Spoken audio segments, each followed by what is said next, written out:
শত বাধা পেরিয়ে আজ চলে গিয়েছিলাম কলকাতার জীবন্ত কালী শ্যামসুন্দরী মায়ের মন্দিরে। মায়ের জন্য কিনে নিলাম একটা চকলেট। কিভাবে তোমরা মায়ের মন্দিরে যাবে সেটাই বলবো। শিয়ালদা স্টেশন থেকে বেরিয়ে বৈঠকখানা বাজারের মধ্যে দিয়ে বাঁ দিকে বরাবর হাঁটবে ব্রিজটা শেষ হওয়া পর্যন্ত।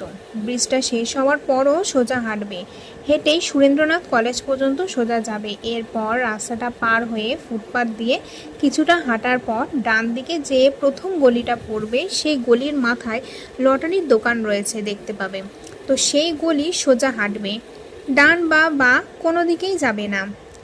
গলিটা যেখানে গিয়ে ধাক্কা খাবে তার বাঁ দিকে দুপা হাঁটলেই শ্যামসুন্দরী মায়ের মন্দির। এরপর আমরা পুজোর ডালা কিনে নিলাম। মন্দির সকাল 8:30 থেকে দুপুর 1:30 ও বিকেল 4টে থেকে রাত 8:30 পর্যন্ত খোলা থাকে।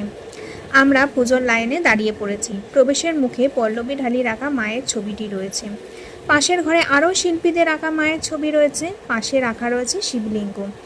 আবার এখানে মনসা মায়েরও পুজো হচ্ছে। এরপর আমরা মাকে পুজো দিয়ে মায়ের প্রসাদ চালকলা খেয়ে যাচ্ছি স্টেশনের দিকে। এরপর ট্রেনে করে বাড়ি চলে আসলাম।